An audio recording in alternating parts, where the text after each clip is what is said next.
बांग्लादेश में हिंसा लगातार जारी है। बीते मंगलवार को देश भर में अवामी लीग और उसके सहयोगी संगठनों के कम से कम 20 नेताओं और उनके परिवार के सदस्यों के शव बरामद किए गए हैं। शेख हसीना के प्रधानमंत्री पद से इस्तीफा देने और देश छोड़ने के बाद से सतखीरा में हुए हमलों और हिंसा में कम से कम 10 लोग मारे गए। अवामी लीग के नेताओं और कार्यकर्ताओं के घरों में तोड़फोड़ और लूटपाट की गई। कोमिला में भीड़ के हमलों में कम से कम 11 लोग मारे गए। अशोक तला में पूर्व पार्षद मोहम्मद शाह आलम के 3 मंजिला घर में उपद्रवियों के द्वारा आग लगा दी जाने से 6 लोगों की मौत हो गई। उनके शव सोमवार रात और मंगलवार सुबह से बरामद किए जा रहे हैं। इसमें 5 किशोर भी शामिल हैं।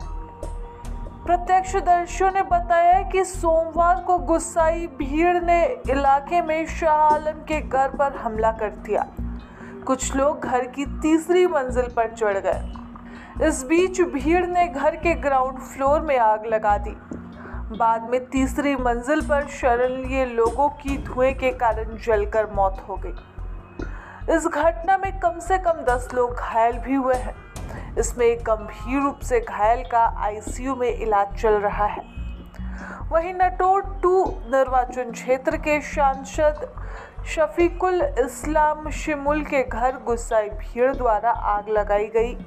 आग में 4 लोगों की मौत हो गई है। मंगलवार सुबह सांसद के घर जन्नती पैलेस के कई कमरों, बालकनियों और छतों पर शव मिले।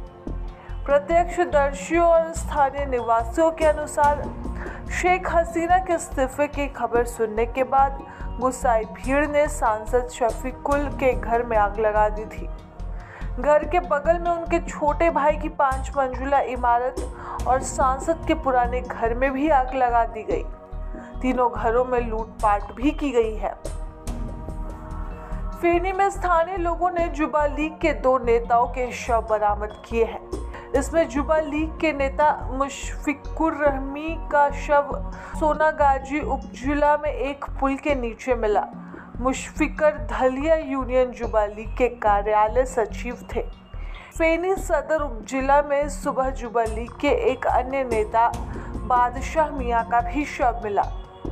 लाल मोनीरहाट में स्थानीय लोगों ने जिला एएल संयुक्त महासचिव सुमन खान के घर से 6 शव बरामद किए। सोमवार को भीड़ ने घर में आग लगा दी थी। बोगरा में भीड़ ने जुबा लीग के 2 नेताओं की हत्या कर दी। यह घटना दिरखीपारा और शाहजहांपुर उपजिला में हुई। आपको बता दें कि पूरे हिंसा की शुरुआत बांग्लादेश में आरक्षण का कोटा कम करने पर हुई थी। आरक्षण कोटा कम करने से शुरू हुआ विवाद आज 400 से अधिक लोगों की जान ले चुका है। देश के प्रधानमंत्री ने अपने पद से इस्तीफा दे दिया। शेख हसीना इस्तीफे के बाद इस वक्त भारत में है। वह सुरक्षित ठिकाने की तलाश में है। इस दौरान जैसे ही प्रदर्शन के बीच शेख हसीना के इस्तीफे और देश छोड़ने की खबर सामने आती है, वैसे ही पीएम आवास पर प्रदर्शनकारियों के कई वीडियोस भी सामने आते हैं। इन वीडियोस में वे पीएम आवास से सामान ले जाते और वहां मौज मस्ती करते हुए भी देखे जा रहे हैं।